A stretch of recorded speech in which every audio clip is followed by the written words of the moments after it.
I've been feeling kinda cooped up. I'm trying to get some fresh air. And when you got the roof out, you know it never rains here. And you ain't got a flash when you're taking your picture. You ain't gotta drown no extra retention. Paparazzi wanna shoot ya. Eh bien, il y a encore du monde cette année. Bienvenue à Port-Saint-Louis-du-Rhône. Merci beaucoup de ce moment de plaisir.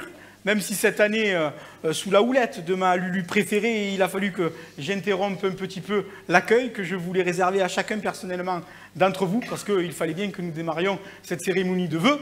Notamment parce que certains amis nous font l'amitié d'être là justement et qui viennent de loin et que je ne voudrais pas qu'ils rentrent trop tard, même si je suis convaincu qu'à l'issue de cette cérémonie, en partageant un verre de l'amitié, ils partiront un petit peu contre leur volonté avec toujours l'envie de rester ici. En premier lieu, saluer bien entendu l'État. Jean-Marc Sénateur s'est excusé, le sous-préfet de l'arrondissement d'Istres n'est pas là, mais il a été représenté par sa directrice de cabinet, Madame Broche. Bienvenue ici à Port-Saint-Louis-du-Rhône, je vous demande de l'applaudir. Et l'État est présent, des parlementaires sont là. C'est un honneur pour moi aussi d'accueillir mon amie, Madame Sénatrice, la sénatrice, Madame Mireille Jouve, sénatrice des Bouches-du-Rhône. Bienvenue Mireille. Monsieur le député de la 13e circonscription est là aussi. Donc j'ai la lumière dans les yeux, je ne vois pas trop, mais Pierre d'Arreville, ah là, Pierre, parce qu'il est petit, on ne le voit pas bien. Pierre d'Arreville est là. Merci Pierre d'être à nos côtés ce soir. Alors, c'est un vendredi soir, c'est un moment choisi par de nombreux maires du département pour faire leurs vœux, donc beaucoup d'entre nous se sont excusés de ne pouvoir être présents et d'honorer la cérémonie de vœux d'autres collègues maires, notamment le président du conseil de territoire Istres-Ouest-Provence et maire d'Istres et vice-président de la métropole François Bernardini, qui ce soir est au vœu de mon amie Madame la maire de Saint-Mitre et qui est ce soir représenté par un éminent collègue aussi, parce qu'il est premier vice-président du conseil de territoire, mais il est surtout l'un des boulonnables maires de Grance, Yves Vidal. Un phénomène, parce qu'il faut toujours écouter les anciens, que ce soit en politique ou ailleurs. D'ailleurs, merci Yves à chaque fois de l'accompagnement qui est le tien et des conseils qui sont précieux. Il est venu aussi avec Fabienne Gruninger, qui est une élue investie sur le territoire et dans la ville de Grance, que je remercie d'être présent. Notre maire est aussi ce soir avec nous dans la salle. C'est un collègue d'assemblée, puisque nous siégeons ensemble au bureau exécutif de la métropole Aix-Marseille-Provence, Christophe Amalric, le maire de la Barbaigne. La Barbaigne, pas comme un maire honoraire qui a longtemps conduit les destinées de la belle ville de Fontvieille et qui nous fait tout le temps l'amitié d'être présent depuis le départ au vœu de la ville de Port-Saint-Louis-du-Rhône, mon ami Guy Frustrier. Merci Guy d'être là à nos côtés. Les maires présents ou maires honoraires présents, je pense avoir fait le tour, mais nombre d'entre eux ont souhaité se faire représenter. Le maire d'Istres, entre autres, par Madame Claudie Morat, qui est venue, que je remercie aussi, on peut l'applaudir. Monsieur Delmas, adjoint au maire de Didier Kelfa, le maire de Saint-Chamas, qui est venu aussi accompagné d'une conseillère municipale, merci. Le maire de Miramas est là aussi représenté, Martine Arfi. Arfi, c'est ça? Et il y a un autre.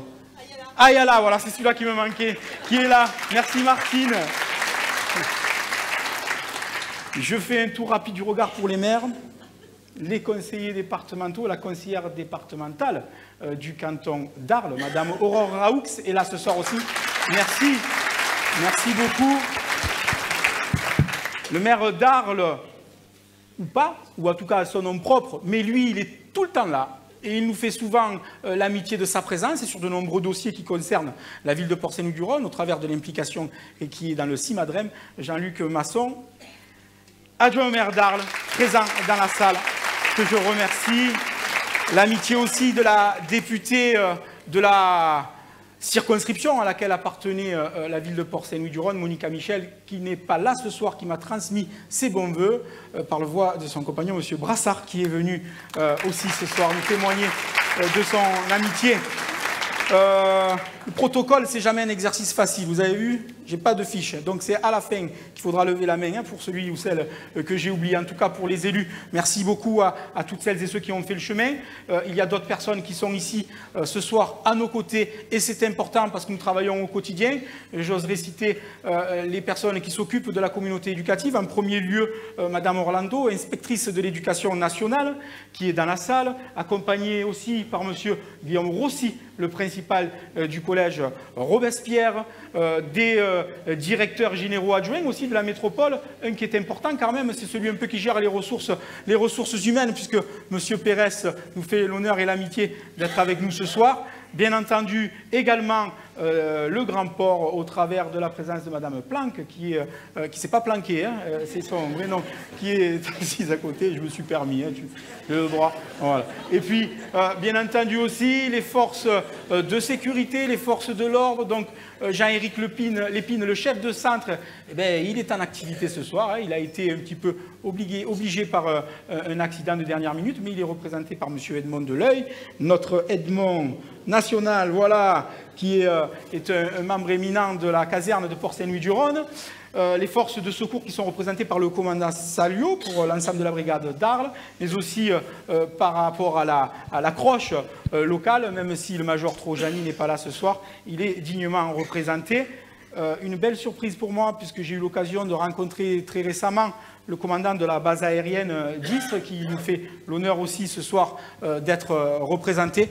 J'aimerais donc qu'on ait un moment d'applaudissement pour celles et ceux qui nous protègent et qui nous accompagnent, car c'est important. La Chambre de commerce et d'industrie du Pays d'Arles, bien entendu, qui est présente aussi. Et puis ma belle-mère, c'est une surprise. Elle ne devait pas être là, et puis elle est là au dernier moment, on y a trouvé une place. Bienvenue, belle-mère. Mesdames et messieurs, sans plus tarder, on réglera les comptes après à l'apéritif pour celles et ceux que j'ai oubliés. Merci du fond du cœur d'être présents. Nous voulons à chaque fois vous présenter nos vœux d'une manière la plus innovante, ou en tout cas la plus en phase avec l'actualité. C'est pourquoi vous avez sur le côté 2 écrans qui sont situés, parce que c'est là que ça va démarrer. Attention technique, générique.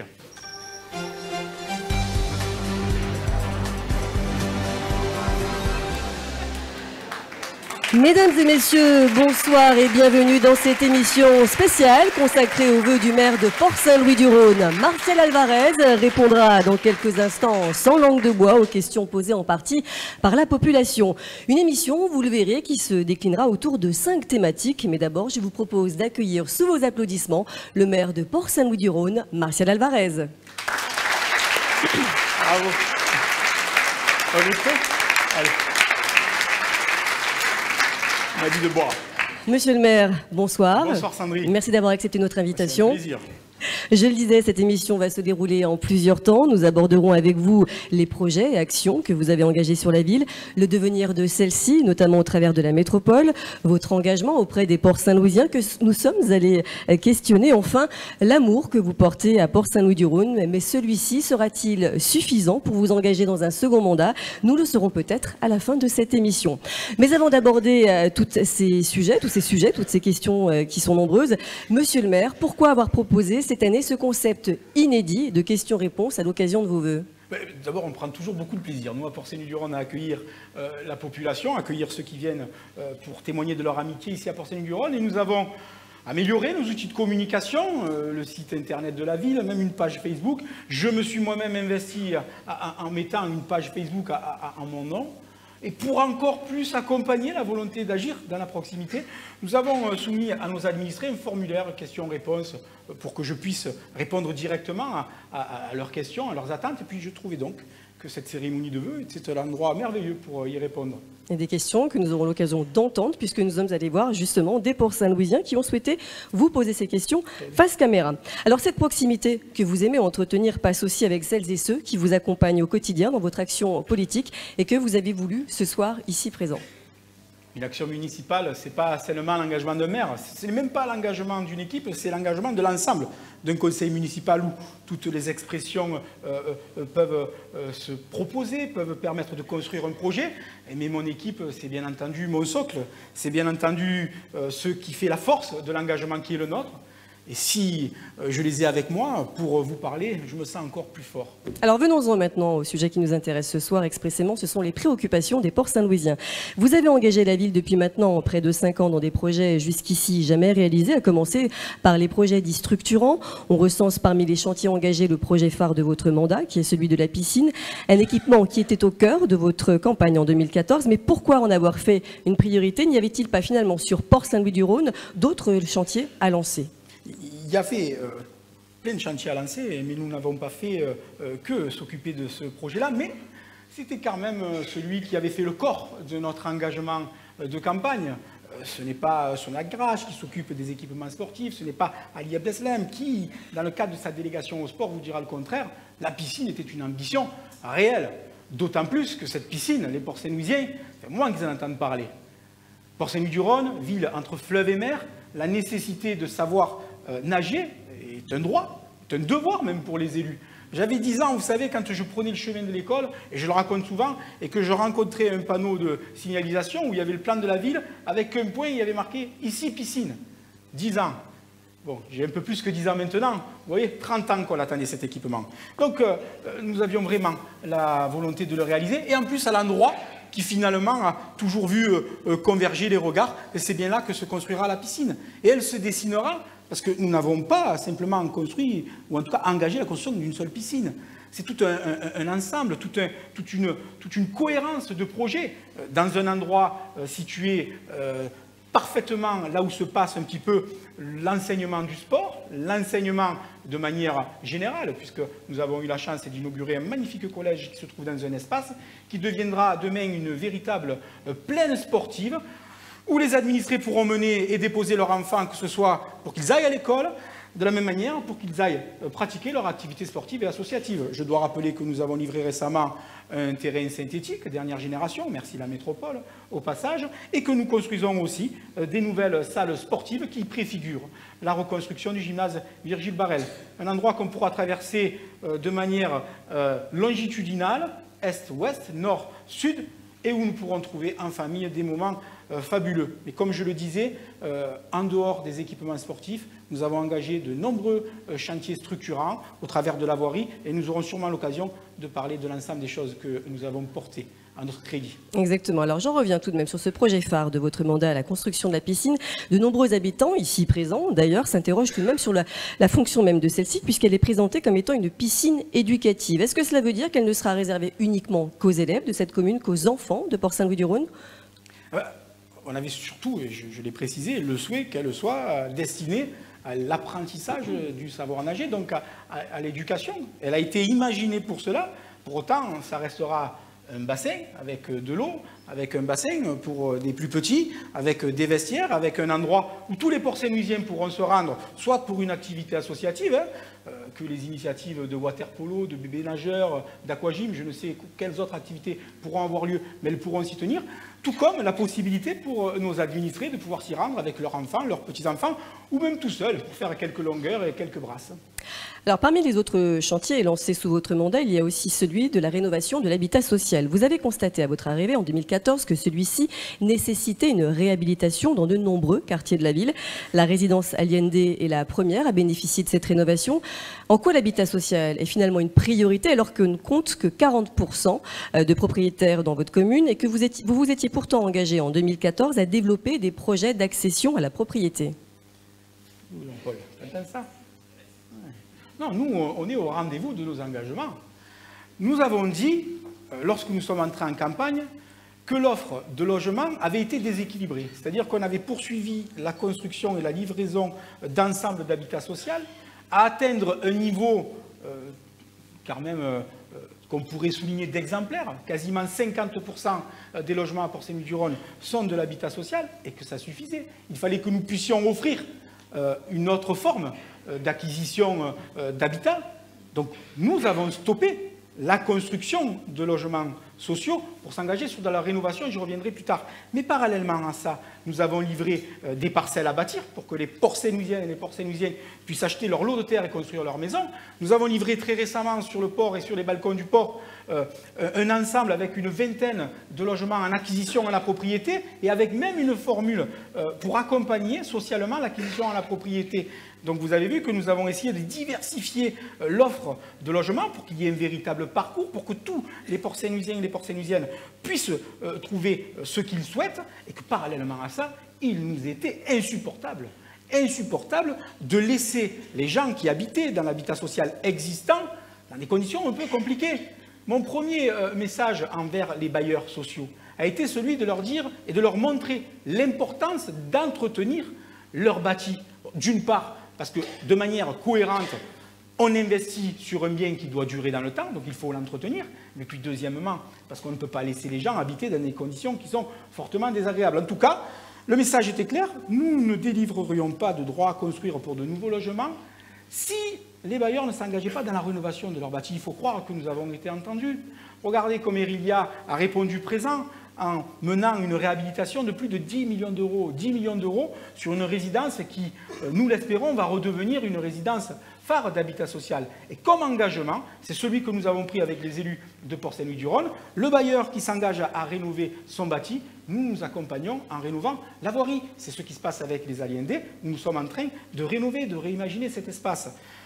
Mais il n'y a pas que le bailleur social Erilia qui nous a attendus. Habitat 13 s'engage et fait des efforts, mais Logirem, et c'est une bonne nouvelle que j'annonce aux Port-Saint-Louisiens, s'engage elle aussi dans la rénovation de son bâti.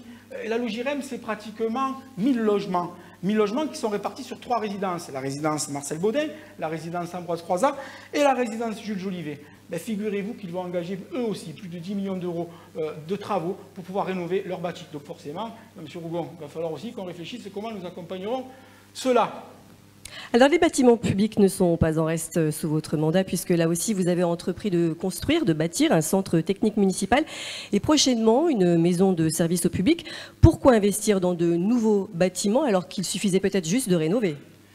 Oui, c'est pas aussi facile que ça. Alors, 2 choses qui sont importantes. Oui, au service public. Encore plus à Port-Saint-Louis-du-Rhône, une ville qui a besoin un petit peu de par son éloignement géographique de la présence de services publics de proximité. La MSAP. J'ai profité évidemment de la visite du ministre de l'Aménagement du Territoire à l'époque pour obtenir la labellisation d'un espace qui s'appelait l'espace du citoyen en véritable maison des services au public. Pourquoi? Pour tout simplement maintenir ce qui fait le quotidien des administrés. La sécurité sociale, la CAF, tous les services d'accompagnement à la citoyenneté, à la justice, tout ce qui peut s'imaginer pour pouvoir les accompagner dans leur quotidien. Une maison des services au public labellisée, ça permet plus facilement de maintenir tout ça. Mais bon, on n'a pas récupéré que la labellisation, on a récupéré aussi un petit chèque pour construire un nouveau bâtiment. Avec celui-ci, nous avons fait une acquisition où nous voulions faire de la rénovation, mais où on s'aperçoit des fois que la rénovation ou reconstruction, ben, des fois entre les deux, on a plutôt avantage à reconstruire. Alors même si nous avons voulu rénover sur l'espace du bar Vauban, il s'avère que l'ensemble n'est pas assez solide, donc nous reconstruisons un bâtiment qui deviendra la maison de service au public demain. Quant au centre technique municipal, c'est une réelle volonté d'offrir aux agents de la ville de Port-Saint-Louis-du-Rhône, qui font un travail remarquable, des conditions de s'exécuter dans des endroits qui sont le plus appropriés. Les ateliers au bord du Rhône étaient dans un état de délabrement assez conséquent. Et comme nous voulions une réactivité des services opérationnels, plutôt que de les éclater sur la ville, nous avons souhaité les regrouper. Voilà pourquoi les grues sont arrivées et que nous allons livrer un centre technique municipal qui nous permettra de livrer un service public de qualité. Alors tout cela a un coût, évidemment. Pour ces quelques projets cités, ce sont près de 20 millions d'euros qui sont engagés. Comment financez-vous tous ces projets et surtout, c'est moi ce qui m'intéresse, comme les Port-Saint-Louisiens ici présents, quelle va être l'incidence de tous ces projets sur mon porte-monnaie? Regardez-moi tous ces regards, cette ambition, cette énergie qui se dégage à vouloir renverser le monde, à faire tant et tant de choses. On rajoute 10 000 à l'association, on fait une piscine, on fait un gymnase. Et heureusement, c'est pour ça que je le regarde comme ça, qu'on a notre adjoint aux finances. Alors lui, c'est un vieux routier, vous savez qu'on ne lui fait pas. C'est le genre de garçon qui nous refait pointer du doigt les engagements qui étaient les nôtres. Parce que si nous avions un programme ambitieux, nous nous sommes engagés face à la population avec des convictions. La première des convictions, c'est que le taux d'imposition des Port-Saint-Louisiens sur l'ensemble des taux d'ailleurs était arrivé à une limite. qu'on ne peut plus accepter. Donc nous nous étions engagés à baisser.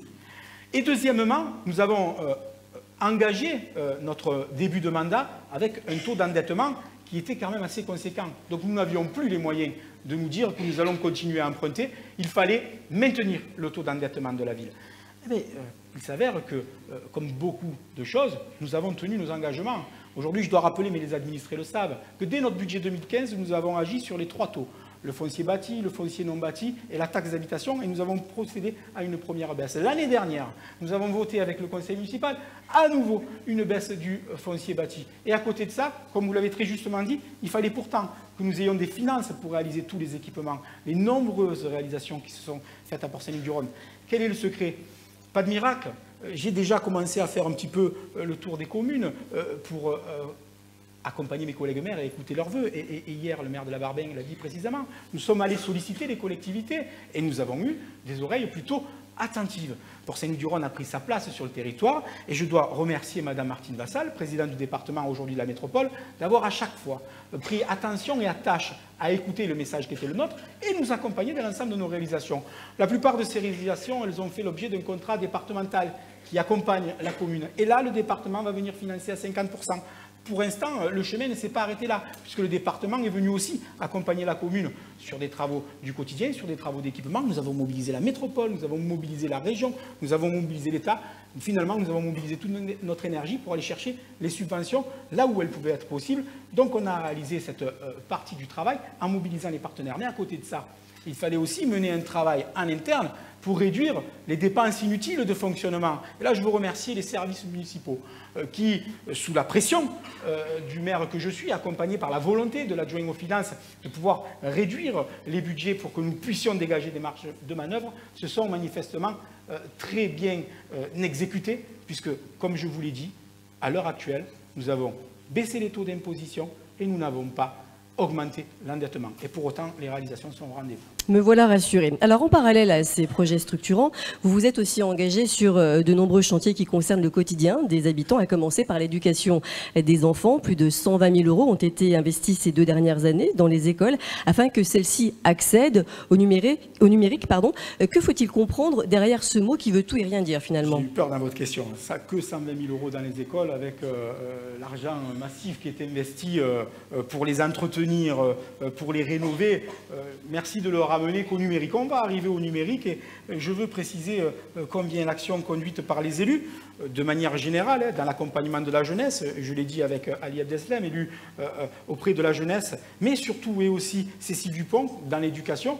Nous avons rajouté et tiré un petit peu encore plus notre volonté vers l'avant et j'ai donné une délégation supplémentaire à Marc Minoretti qui était jusqu'à présent uniquement délégué à la propreté, peut-être en parlerons-nous tout à l'heure, pour qu'il s'occupe aussi de s'engager dans la modernisation des écoles et accompagner ainsi dans l'amélioration des bâtiments publics pour que nos élèves soient accueillis dans les meilleures conditions. Donc je suis d'ailleurs ravi d'accueillir ce soir Madame l'inspectrice de l'Éducation nationale avec qui nous parcourons souvent cette volonté commune de livrer pour les élèves de Port-Saint-Luc-du-Rhône toutes les conditions pour réussir. Et toutes les conditions pour réussir, c'est aussi et surtout se mettre en phase avec son temps.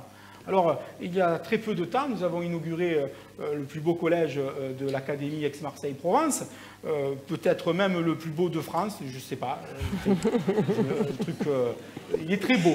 Mais il est aussi doté de toutes les dernières technologies pour favoriser la réussite éducative de nos élèves.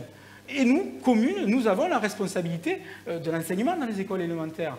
Donc nous avons eu la volonté d'accompagner les élèves pour qu'ils soient prêts, une fois qu'ils arrivent dans le collège, à acquérir et à maîtriser ces nouveaux outils. Voilà pourquoi le numérique a fait son entrée dans les écoles. Il l'a fait sous la forme de tableaux numériques. Il l'a fait surtout aussi sous la forme de classes mobiles. Donc nous sommes passés dans l'ère du nouveau temps, du nouveau monde. Fini la salle informatique où on se rend pour faire ses travaux informatiques. Là, c'est l'informatique qui vient dans la salle avec des tablettes, avec tous les outils du quotidien. De toute façon, je ne vais pas faire la leçon. On voit très bien qu'aujourd'hui, les enfants, ils nous dépassent quand ils utilisent leur smartphone. Un point cependant, le numérique, comme vous le dites, ça veut tout et rien dire. Pour moi, déjà, la première des choses, c'est des obligations. En 2020, les communes de France et de Navarre vont avoir l'obligation de pouvoir offrir l'accès aux services publics sous forme numérique. C'est-à-dire qu'il faudra s'inscrire, il faut que l'administré puisse par Internet accéder aux services administratifs. Voilà pourquoi la ville a fait l'acquisition d'un portail famille. Voilà pourquoi il a fallu s'améliorer sur l'inscription au séjour, sur l'inscription aux activités périscolaires, sur l'inscription aux cantines, et que pour cela, nous accompagnons les familles à la MSAP. Nous livrons des cours informatiques pour les aider à basculer dans ce nouveau monde. D'ailleurs, M. Rossi sait que sur le portail réservé au collège pour voir les devoirs, pour voir quelles sont les notes, pour regarder les mots, nous avons fait des formations réservées aux familles, parce que ce n'est pas aussi évident que ça. Et encore plus pour les personnes du bel âge, puisque quand on est âgé, on a peut-être un peu plus à subir cette fracture numérique. Donc nous allons engager très prochainement cette volonté de pouvoir accompagner les personnes âgées au travers d'un accompagnement pour qu'ils puissent maîtriser l'outil informatique, et ça se passera à la Maison des services au public. Alors, la transition est toute trouvée, puisque vous parliez des seniors à l'instant. À Port-Saint-Louis-du-Rhône, effectivement, 1 habitant sur 4 a plus de 60 ans. En 2015, lors de vos vœux, donc ici à cette même place, vous vous êtes pourtant engagé à reconstruire la maison de retraite. C'était d'ailleurs l'une de vos promesses de campagne. 4 ans plus tard, toujours rien. Que s'est-il passé, monsieur le maire? C'est bien. C'est pas le temps que vous êtes à Port-Saint-Louis-du-Rhône, mais vous êtes bien dans l'air du temps. Hein. C'est jamais assez vite. Je me suis intéressée au gros dossier qui intéresse les Port-Saint-Louisiens. On va y répondre. On va y répondre.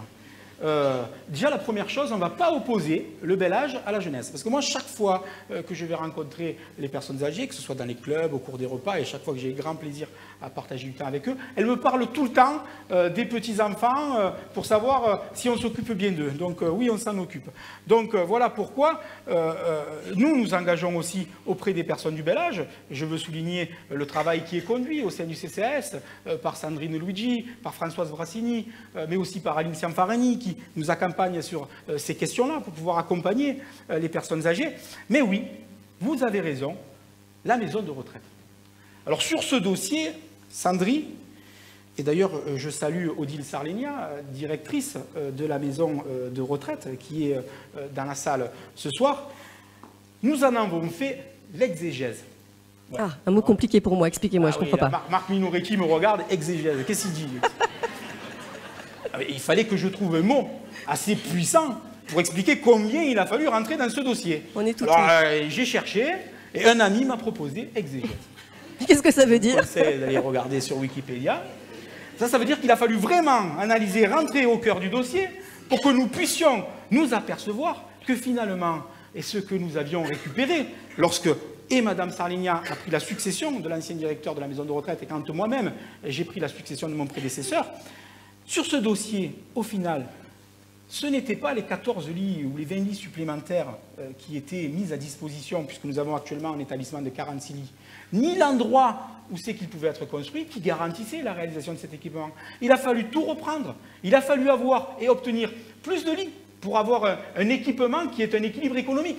Pas un équilibre économique qui vise à la rentabilité, un équilibre économique qui vise à rendre un service de qualité. Parce que des personnes âgées, quand on les accueille dans un établissement, on veut que ce soit dans des manières de la meilleure des qualités, avec le service adapté, avec le nombre d'heures suffisantes pour que les assistantes, les infirmières, pardon, les assistantes infirmières puissent venir faire leur travail de la meilleure des manières. D'ailleurs, M. Daréville s'est engagé dans ce combat. Le député de la circonscription porte cette volonté que nous puissions investir mieux, plus au service de nos anciens, c'est vital. Et donc c'est une réalité. Il fallait un établissement avec un équilibre économique, donc un nombre de places suffisant. Donc première étape. Nous avons travaillé et nous avons obtenu encore plus de promesses de lits supplémentaires pour pouvoir construire un établissement de 80 lits. Par la suite, l'endroit qui était destiné à accueillir cet établissement, c'était, une fois que le nouveau collège serait livré, le plateau de l'ancien, le plateau sportif de l'ancien collège. Il n'y a pas assez de place. Ça nous aurait obligé de construire un équipement à plusieurs étages. Vous savez, ce genre d'équipement que quand on accompagne sa maman et qu'on sait qu'on va la laisser là, souvent pour finir ses jours, on repart avec le chagrin. Je vous parle parce que j'ai l'expérience, je sais ce que ça veut dire. Nous, notre désir, notre volonté aux élus de la ville de Port-Saint-Louis-du-Rhône, c'était de trouver le meilleur endroit pour qu'à Port-Saint-Louis-du-Rhône, les personnes âgées puissent être accompagnées de la meilleure des manières possibles. Et le meilleur endroit, c'est finalement là où est la maison de retraite actuelle. Au bord du Rhône, c'est un magnifique endroit. Et donc, vous avez vu la cohérence de voir partir les ateliers des services municipaux vers ce nouveau centre technique nous a permis de destiner un nouveau foncier pour procéder à la reconstruction. Des lits, un endroit où construire la maison de retraite, il manque l'argent. Parce que là, pareil, le dossier, il a fallu le prendre de zéro. Nous nous sommes battus pour obtenir une écoute attentive de l'Agence régionale de la santé. Et là où nous attendions à peu près 1 200 000 € pour accompagner le projet, nous en avons obtenu pratiquement 2 millions. 1 900 000 très exactement.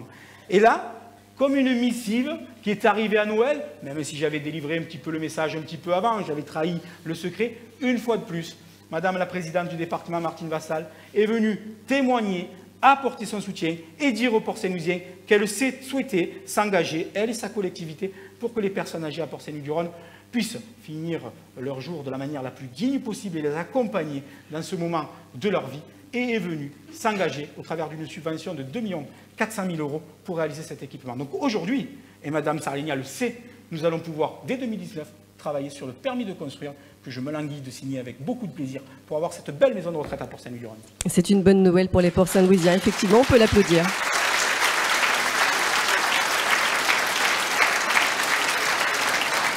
Mais je vous coupe, pas uniquement pour les Port-Saint-Louisiens, surtout pour la fabuleuse équipe de la maison de retraite, que ce soit les agents qui travaillent à l'intérieur, les personnes de l'association qui accueillent les personnes âgées de manière remarquable, et pour les résidents. Parce que c'est à eux que je leur dois. Alors intéressons-nous à présent à l'attractivité de Port-Saint-Louis-du-Rhône. Avec cette image de ville du bout du monde, vous avez pourtant su créer une véritable dynamique, jusqu'ici jamais égalée, au travers d'animations, de manifestations, d'événements. Tout cela représente évidemment de lourds investissements pour la ville. Alors concrètement, qu'est-ce que cela apporte à la ville, à Port-Saint-Louis-du-Rhône et aux Port-Saint-Louisiens? Elle me regarde avec le sourire, Muriel. Mais que ce soit Muriel, comme Najette d'ailleurs, Najette Pilaire, ces deux-là, dans leur délégation, elles ont compris. Pas compliqué, aussi, on a compris. Port-Saint-Louis-du-Rhône, ce n'est pas une ville où on passe. Port-Saint-Louis-du-Rhône, c'est une ville où on va. Il faut y aller. Donc il fallait construire, en tout cas réaliser les bonnes raisons pour que les gens viennent à Port-Saint-Louis-du-Rhône. Et pour nous, immédiatement, on s'est dit que ça passait par l'attractivité. Mais une attractivité qui serve l'ensemble.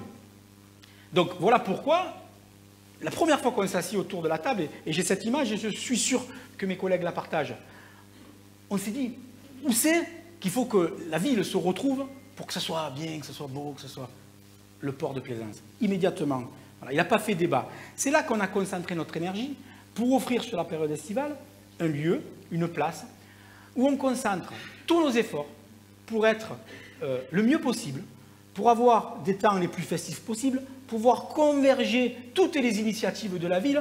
Et quand on parle des initiatives notamment liées dans le cadre de la délégation M. Abdeslam sur la jeunesse, alors quand je pense à la fête des sports, quand je pense au festival PSL à tout jeune, et quand je pense à tout ce que le comité des fêtes produit comme qualité d'animation, je vous garantis que les soirées du port, Muriel, elle le confirme, c'est une réussite, c'est un succès. C'est un succès pourquoi? C'est un succès parce que finalement les Port-Saint-Louisiens aussi avaient envie d'un endroit où se retrouver. Parce que en même temps qu'on vient à Port-Saint-Louis, les Port-Saint-Louisiens aussi, il faut qu'ils fassent le chemin inverse. Alors avoir un endroit tous les soirs où se retrouver, où s'amuser, où passer du temps, où consommer des productions locales.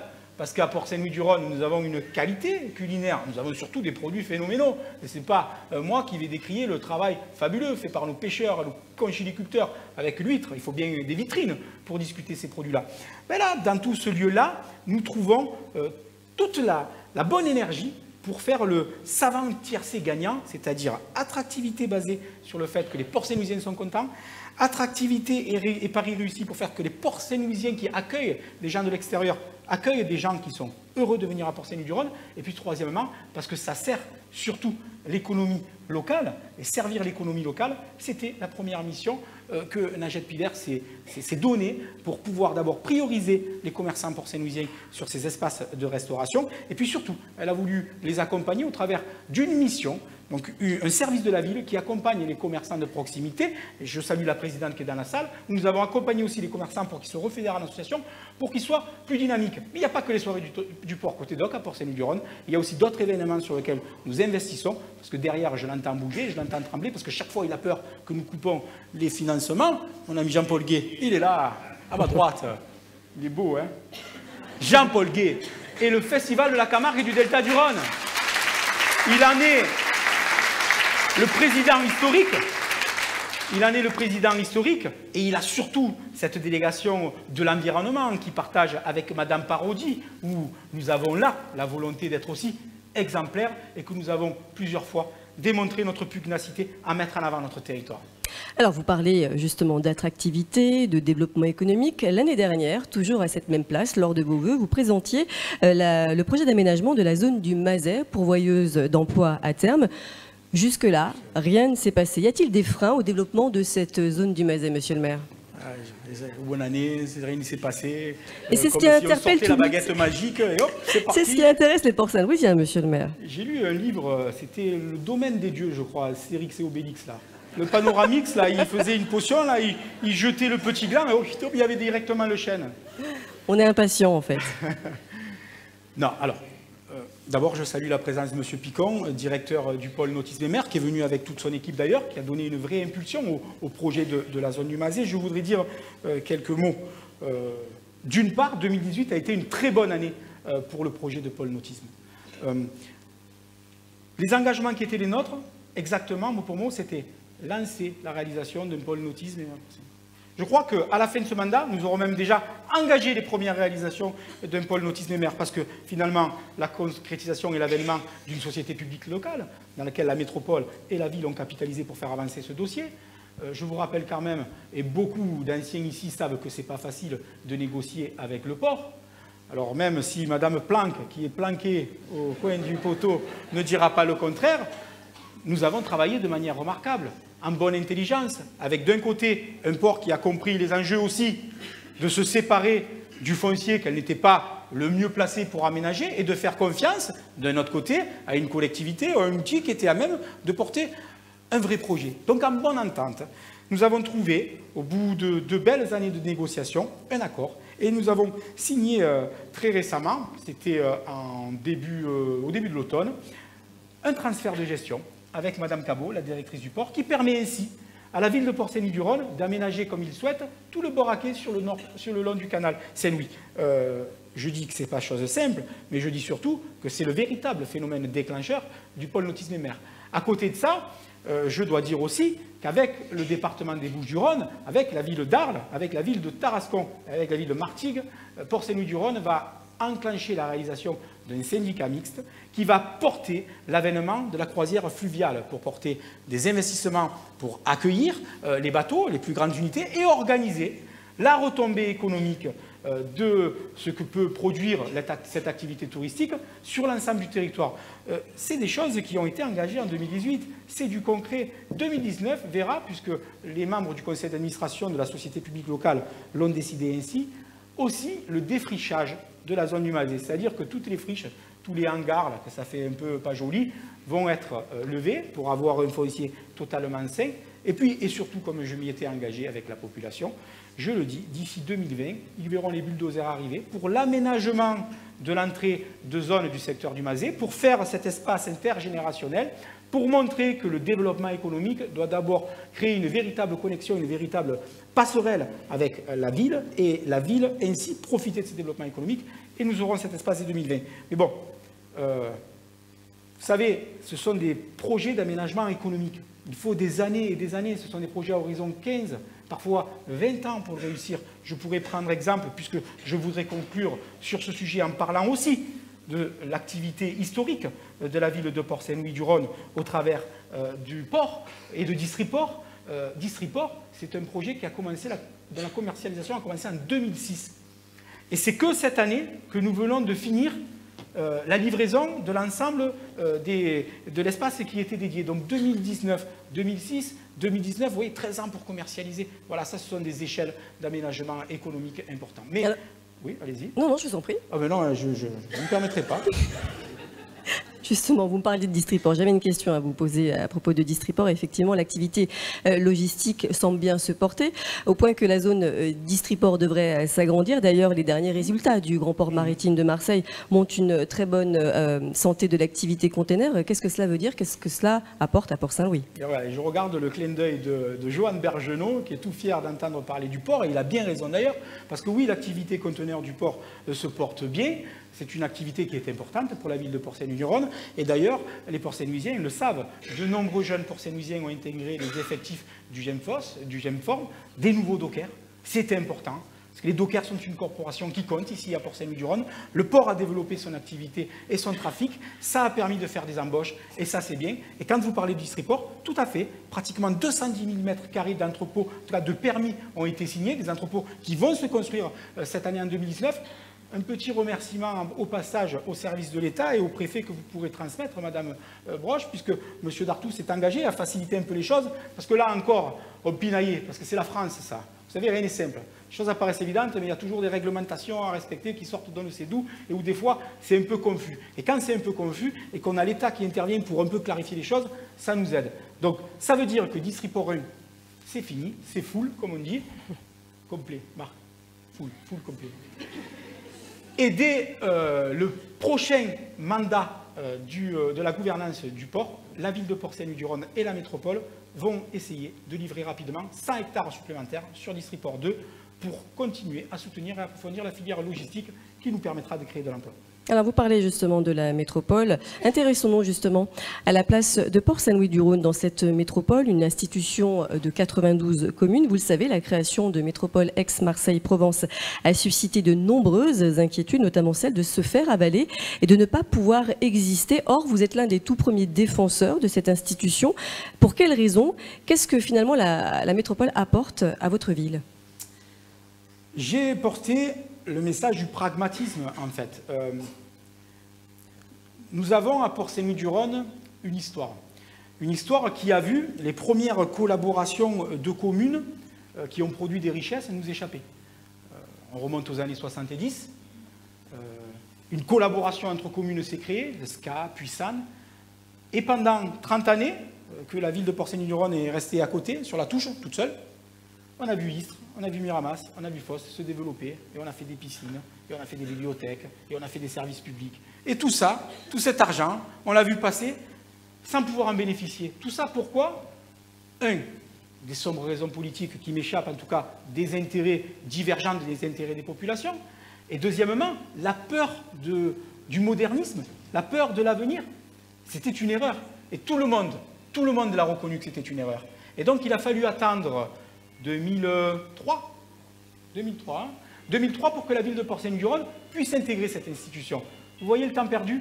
Ce temps perdu, moi je ne veux pas le faire perdre ce coup-ci. La métropole, de toute façon, ou plutôt la métropolisation, de toute façon, c'est comme ça que les gouvernements successifs, qu'ils étaient de gauche, puis après de droite, et puis même maintenant, je ne sais pas trop si c'est gauche ou droite maintenant, mais et même maintenant, le poursuivent. L'avènement des métropoles est une réalité. On ne pourra pas y échapper. Donc ça ne sert à rien de se dire c'est pas bien, il ne faut pas y aller. Cet épisode-là, il est fini, c'est on y est. Comment on fait maintenant pour que ça serve au mieux nos intérêts? Voilà le combat des élus de la ville de Port-Saint-Louis-du-Rhône. Voilà le combat du maire de Port-Saint-Louis-du-Rhône sur le sujet de la métropole. Pour que Port-Saint-Louis-du-Rhône réussisse, il faut impérativement que la métropole réussisse. Mais une métropole qui respecte les communes, une métropole qui n'a pas peur de confier les compétences de proximité aux communes qui sont pour moi l'échelon le plus pertinent pour rendre un service de qualité aux administrés. Alors, la métropole a été créée, elle existe. Elle devrait fusionner avec le département. La presse s'en est encore fait écho cette semaine. Comment comptez-vous exister sur cet immense territoire à l'échelle départementale quand on ne représente que 0,4% des habitants? Le challenge est tout de même audacieux. Depuis les élections municipales, on me parle de ça. Et qu'est-ce qu'il va faire Alvarez quand il va arriver? Les Godin, les Menucci, les Guérini, à l'époque, je ne sais plus qui s'y disait les noms. Mais ce n'est pas des personnes qu'il faut positionner. Je crois que c'est de l'énergie, des volontés et des projets. Nous avons réussi à démontrer que Port-Saint-Louis-du-Rhône a su prendre toute sa place dans son institution. De par le talent de ses acteurs, j'en suis convaincu, de par la force de nos projets, et puis surtout, de par l'énergie qu'on dégageait pour voir cette institution réussir. Donc ça, que la métropole soit élargie au département ou pas, quoi qu'il arrive, je pense que ça durera. Jean-Claude Godin, premier président de l'institution, a ainsi voulu me témoigner sa confiance en me demandant de participer à l'exécutif. Je constate que Martine Vassal, qui a été récemment élue nouvelle présidente de l'institution, a renouvelé cette confiance. J'en suis fier. Je suis ravi de pouvoir ainsi, en participant aux membres exécutifs de cette institution, être encore plus près pour la faire réussir. Maintenant, mon avis sur l'extension de ce périmètre métropolitain à l'espace départemental. Bon, moi, je trouve que c'est pertinent.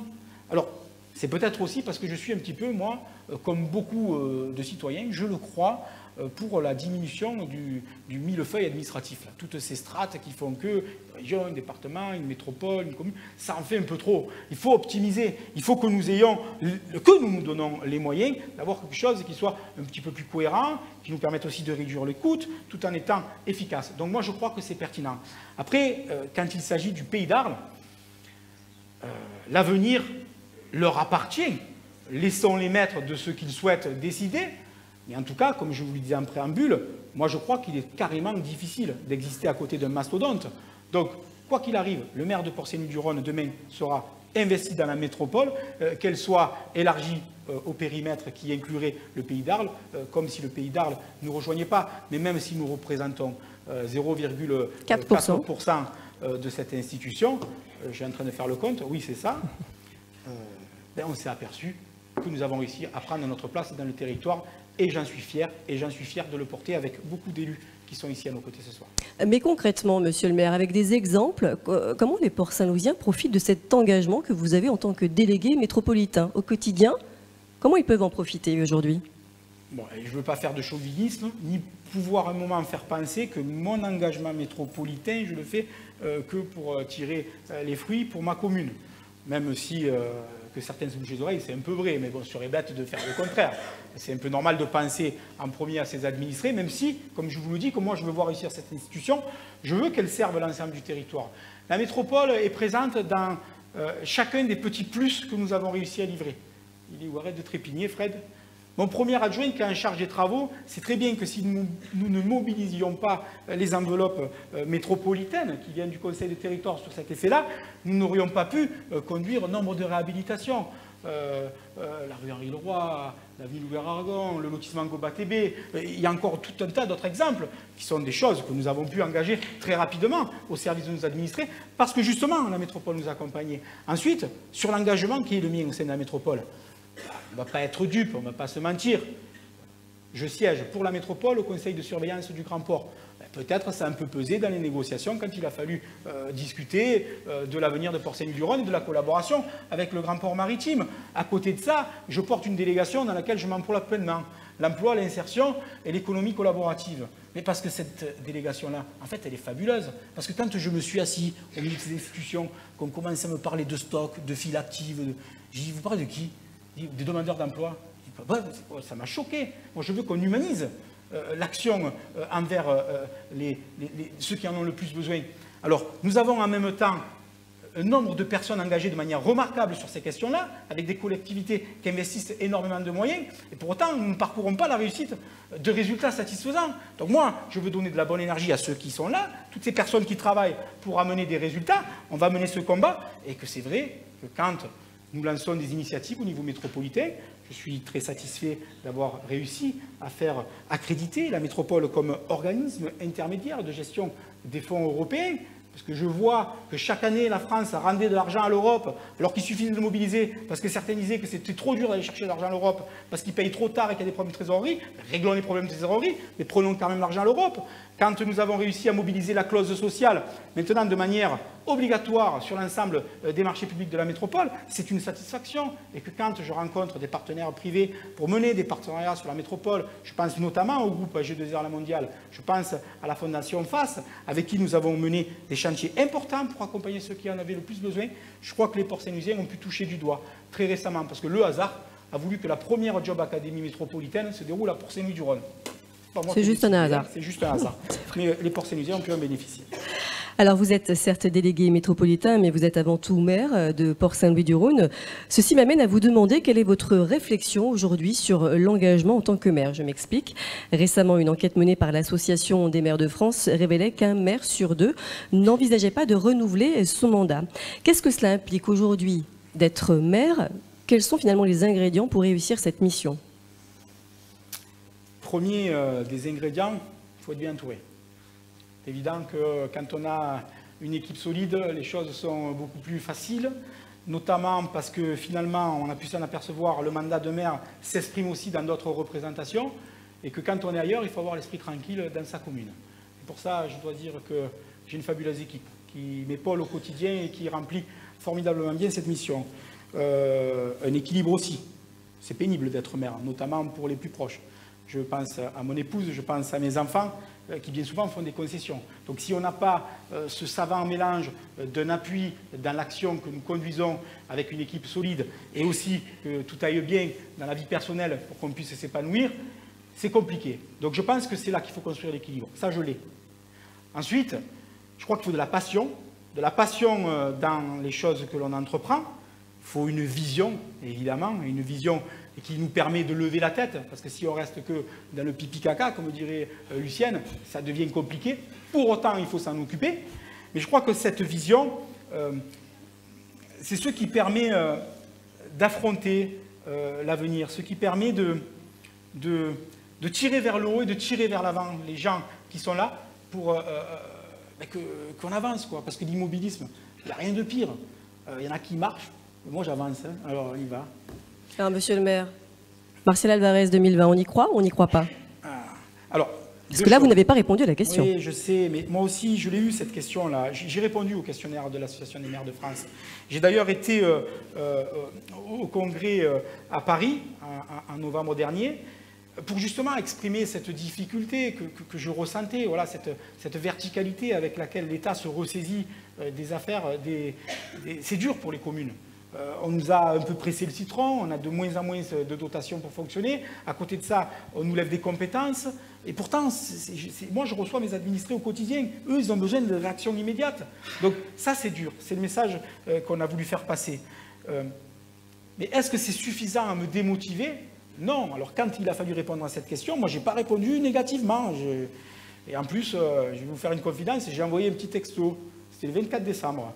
À chacun des élus de mon équipe municipale, pour leur souhaiter un joyeux réveillon, puisque le lendemain c'était Noël, et puis surtout pour leur dire que j'avais fait un petit peu le chemin personnel pour conduire ma réflexion propre, pour savoir quelle était mon envie et comment je voyais l'avenir. Je leur ai dit cela, et je leur ai surtout dit que mon choix il était fait, il était arrêté. Je serai au rendez-vous de 2020 et que j'avais besoin maintenant qu'ils me livrent leur position.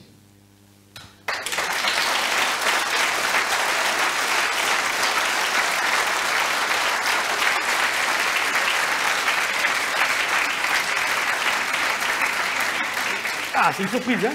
Pardon? C'est une surprise. Elle se moque. Pour tout vous dire, c'était pas prévu. Alors, en préambule de cette interview, vous nous avez expliqué que vous aviez mis en place de nouveaux outils de communication afin de développer les échanges avec vos administrés et d'être au plus proche de leur écoute et être au plus proche de leurs attentes. De nombreux ports saint-louisiens ont répondu au formulaire que vous avez donc lancé en septembre. Posez votre question au maire. Plusieurs thématiques sont ressorties de l'ensemble de ces questions. La sécurité, la propreté, l'environnement ou encore la vie locale en général. Concernant la sécurité dans votre ville, voyez cette question posée par Guy Grache, l'un de vos administrés. Monsieur le maire, depuis 33 ans que j'habite sur l'avenue du Port, on signale une vitesse excessive et un délabrement des trottoirs. Que comptez-vous faire pour améliorer la situation? Alors, monsieur le maire, une avenue du Port dangereuse, que répondre à Guy Grache? Alors, d'une manière générale, Guy Grache, Guitou, un peu comme Guitou, c'est le surnom de mon administré. Il a raison, il y a une vraie problématique. Je pense qu'elle est conjoncturelle, c'est de partout. Le respect des règles les plus élémentaires de sécurité, la manière de faire face à ces sensibilités, c'est de plus en plus compliqué. Les gens ont tendance à ne pas trop respecter les réglementations et on est confronté à parfois des vitesses excessives, des stationnements gênants ou abusifs. Là-dessus, on a répondu, en tout cas de manière la plus efficace possible, chaque fois qu'on a porté des aménagements, parce que chaque fois que nous avons eu à restructurer des voiries, nous avons soit resserré les voiries pour les adapter pour que la vitesse ne puisse pas s'y produire, ou nous avons fait des aménagements d'ODAN ou autres pour réduire la vitesse. Cependant, je croule, et mon premier adjoint aussi, sous les lettres des administrés qui nous demandent un dodan ici, un dodan là. Mais si je réalise des dodans de partout, autant vous dire que ça sera encore pire que dans la cage du panda du zoo de Beauval. Ça sera vallonné de partout, on ne pourra pas ainsi avancer. Mais au-delà de ça, nous avons mis en place la police municipale. Et nous n'avons toujours pas augmenté les impôts. Hein. Donc, c'est quelque chose qui se met en place. Et ils ont été là ce soir pour vous accueillir. 2 agents, 3 cette année, puis 4 en fin d'année. Une montée en puissance pour pouvoir accompagner la pédagogie, mais aussi accompagner, s'il était nécessaire, de manière un peu plus coercitive, parcourir l'idée d'avoir des bons comportements. Devant les écoles, Cécile Dupont le sait, nous avons d'abord voulu, par la mise en place de sens unique, par la mise en place d'aménagements particuliers, réduire de manière significative cette possibilité de vitesse. On a fait une avenue Gustave Vidal devant le collège qui est petite, c'est exprès, qu'on ne vienne pas m'expliquer, c'est mal foutu, c'est fait exprès pour que vous roulez au pas, qu'il n'y ait pas de problématique qui soit liée à un accident avec les enfants. Je ne m'en remettrai pas. À côté de ça, nous allons implanter en 2019 le système de vidéoprotection. Il y aura des endroits où ça pourrait être de la vidéo-verbalisation. Je pense notamment au stationnement abusif. Nous ne ferons rien sans pédagogie de toute façon, mais nous n'hésiterons pas à être coercitifs si ça s'avérait nécessaire. En même temps, il a raison, M. Grache, l'avenue du Port. Quand on rentre à Port-Saint-Louis-du-Rhône, qu'on a le Vauban sur le côté gauche et qu'on a le parc du Pollan sur le côté droit, on a cette avenue qui démarre avec cette allée de pins qui ont défoncé toute la chaussée. C'est une réalité. À part d'être aveugle, on le voit, enfin, nous y avons travaillé dessus. 2 km pratiquement et demi, je crois, à l'avenue du Port, mon cher Frédéric. 2 km et demi de voirie quand on démarre de l'entrée de la ville du quartier Vauban et qu'on vient déboucher sur le bassin central du port de Plaisance.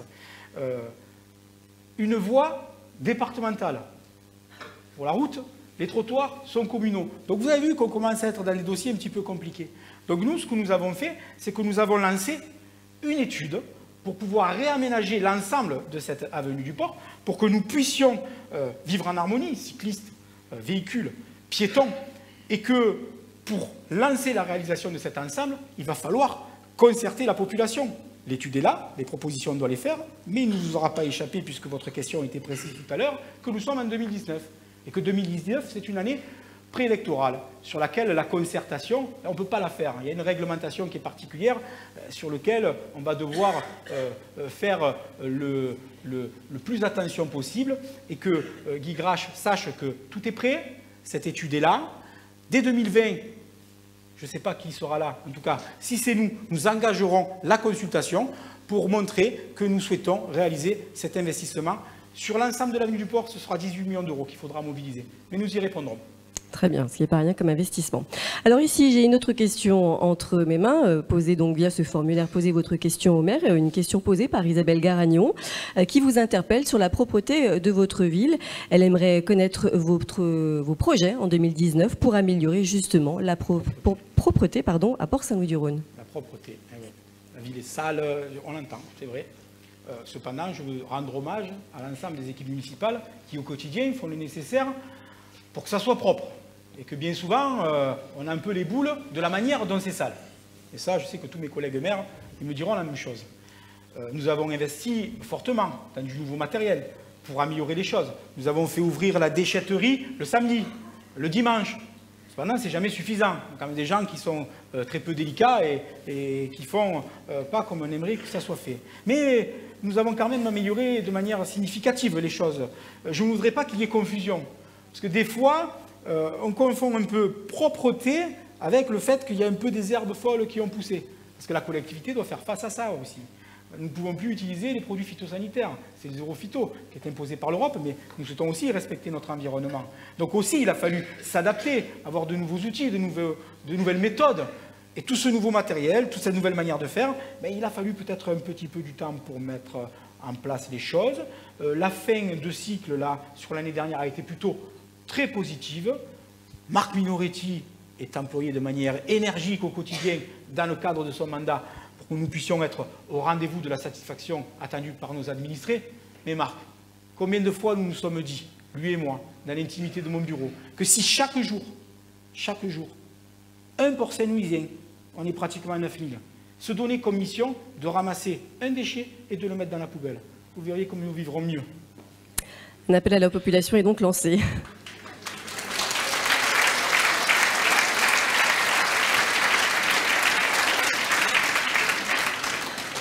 Un autre sujet à présent très concernant et qui questionne de nombreux ports saint-louisiens, il s'agit de la pollution et c'est Raymond Liaison qui vous pose cette question. Monsieur le maire, nous sommes confrontés depuis quelques années à une pollution importante dans le delta du Rhône. On aimerait savoir qu'est-ce que vous comptez faire, parce que depuis quelque temps, on ne vous entend jamais. Alors monsieur le maire, la tribune justement vous est ouverte. Qu'est-ce que vous avez à nous dire ce soir sur la pollution ? C'est bien que Raymond me pose cette question, parce que Raymond Liaison, c'est un petit peu le vieux chêne ici à Port-Saint-Louis-du-Rhône. C'est une véritable institution, je dirais même. Lui, plus que tout autre, c'est la richesse de notre précieuse nature ici à Port-Saint-Louis-du-Rhône. C'est un sujet délicat, mais bon, c'est un sujet. La pollution, en tout cas le sentiment de pollution. En même temps que Port-Saint-Louis-du-Rhône est dans un espace remarquable, au cœur du parc naturel régional de Camargue, au port de la Camargue, la réalité, c'est que nous sommes aussi aux portes de la plus grande plateforme industrielle d'Europe, avec l'étang de Berre. C'est une réalité. L'activité industrielle est là. Elle est là depuis plus de 30 ans. Donc, bien entendu, qu'il y a eu sûrement, au démarrage, des choses qui se sont faites qui n'étaient peut-être pas bien maîtrisées. Que les choses ont évolué, nous le voyons, en tout cas nous le constatons, et que ça s'est amélioré, et l'État est vigilant là-dessus. Cependant, nous pouvons nous réserver aussi le devoir d'être vigilants. Mais ce qui est délicat sur ce sujet, c'est la manière dont on en parle. Parce que si la communication n'est pas maîtrisée, ça devient grave. Dois-je rappeler ici le drame qui a été évité de justesse lorsque une association a rendu une étude qui avait pour but de sensibiliser les populations et que ça s'est transformé en une catastrophe en nous expliquant que presque des produits locaux étaient impropres à la consommation, ce qui était totalement faux. Et je veux qu'ici les conchyliculteurs, les éleveurs, les paysans trouvent ici tout mon soutien. D'ailleurs, les personnes même qui ont produit cette étude ont dû pédaler, rétro-pédaler, pour expliquer que non, pas du tout, les produits étaient de qualité. Oui, les produits sont de qualité et que c'était totalement injustifié, parce que la communication n'était pas maîtrisée. La pollution, la véritable problématique, c'est qu'il n'y a pas assez de connaissances et que ce manque de connaissances crée des suspicions. Et c'est bien là le plus dangereux. J'étais ce matin au conseil de surveillance du Grand Port Maritime de Marseille et nous nous projetions dans le projet stratégique que la nouvelle gouvernance devra mettre en place. Et dans le cadre de mon intervention et sous le mandat de Martine Vassal, puisque nous avons et nous portons ensemble, département et métropole, un agenda environnemental qui est fort, qui est puissant, j'ai précisé au Grand Port Maritime de Marseille que nous devions non seulement poursuivre une ambition forte pour le développement économique, mais que cela ne pouvait pas se faire sans une exigence environnementale tout autant forte. C'est une partie des actions que nous conduisons au quotidien avec de nombreux élus pour que nous puissions mettre l'environnement au cœur de nos priorités.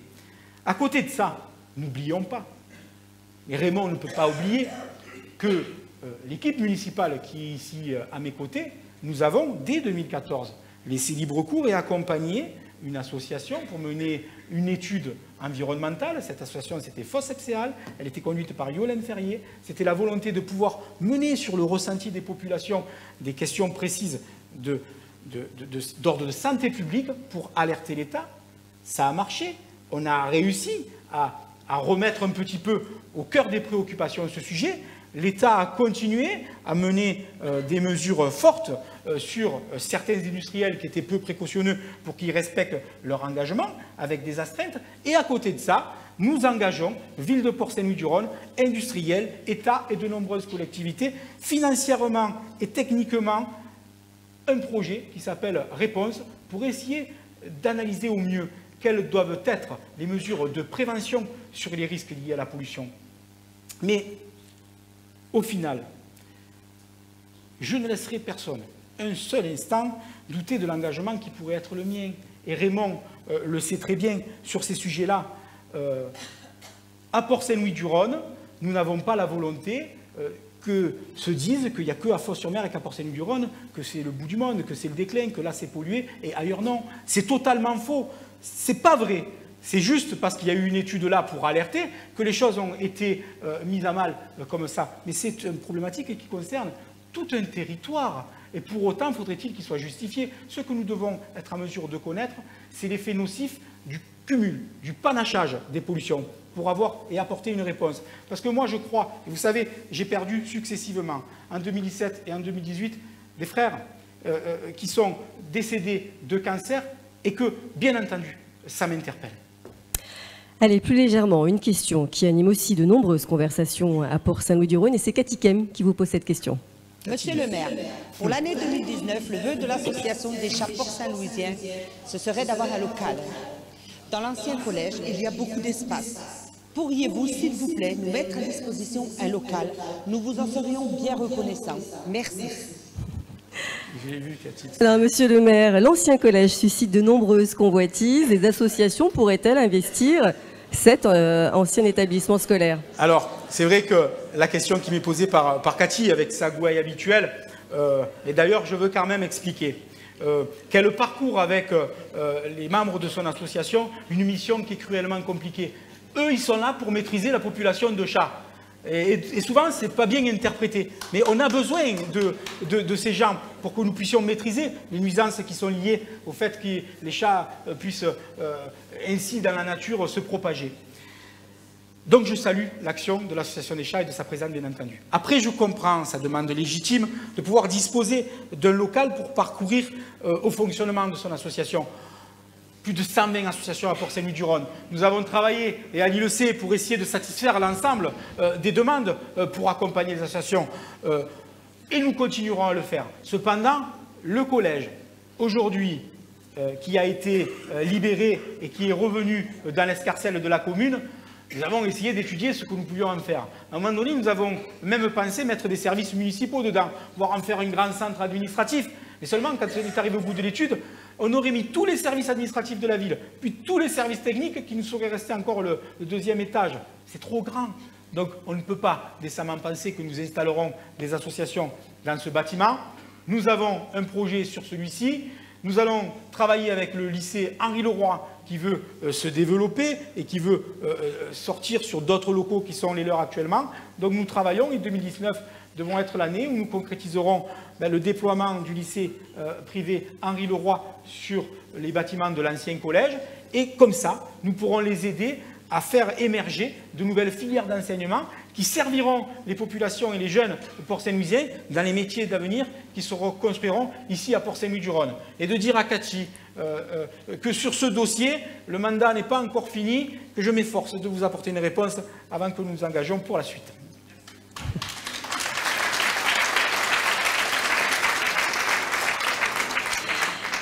Alors nous arrivons presque au terme de cette émission, monsieur le maire, mais avant cela, des explications s'imposent sur la baseline choisie pour 2019. Hashtag PSL J'aime ma ville. Vous nous avez habitués chaque année à modifier ce slogan et le thème cette année est celui de l'amour. Pour quelle raison? Mais tout simplement parce que 2019, ça sera de toute façon une année difficile où il faudra emporter de nombreux défis et de nombreux challenges. On a déjà vu l'année 2018 se terminer un petit peu de manière compliquée. L'entrée de 2019 sera de toute façon aussi dans ce même élan un petit peu compliqué à aborder. Il va falloir trouver au niveau national des raisons de se retrouver ensemble pour la réussite de tous. Et ici, à Port-Saint-Louis-du-Rhône, je sais qu'il y a quelque chose qui peut fédérer les gens. Pour que les projets port-saint-louisiens avancent, pour que notre ville continue à avancer, c'est l'amour que chacun porte pour leur ville. Et parce que l'amour est fédérateur, je suis convaincu que sous la bannière de l'amour pour Port-Saint-Louis-du-Rhône, nous nous retrouverons tous pour la faire réussir. En tout cas, ce soir, vous nous avez livré une véritable déclaration d'amour à votre ville, Port-Saint-Louis-du-Rhône, à vos habitants, à l'occasion des vœux du conseil municipal de l'année 2019. Aussi, je vous laisse conclure cette émission. Que voulez-vous souhaiter aux Port-Saint-Louisiens pour cette nouvelle année 2019, monsieur le maire? Ok, bon, puisqu'on arrive au moment où cette émission se termine et où j'ai pris un grand plaisir à me prêter à ce jeu du plateau, je vais inviter les élus qui m'accompagnent à se lever pour que nous puissions saluer les nombreux invités qui nous ont fait l'honneur d'être là ce soir. Surtout dire, et je vais l'embrasser, remercier Sandrine pour la qualité de son interview, puisqu'elle s'est prêtée à ce serment d'exercice.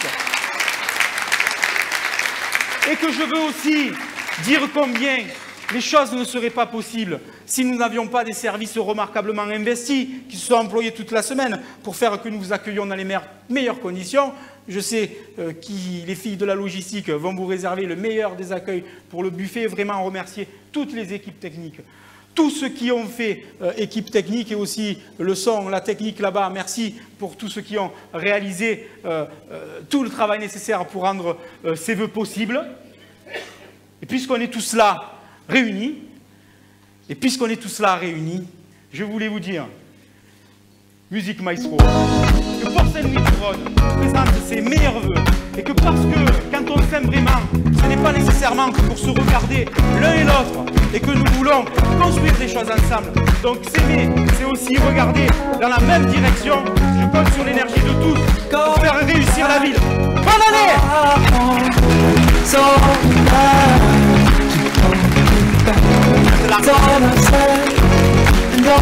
Merci!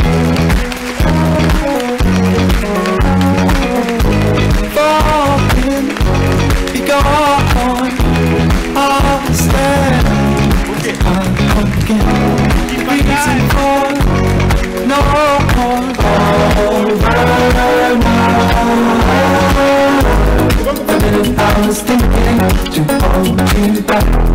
The moment I was wishing it's overnight. A minute I was thinking to hold you back. The moment I was wishing it's overnight. A minute I was thinking to hold you back. The moment I was wishing it's overnight. A minute I was thinking to hold you back. The moment I was wishing it's overnight. So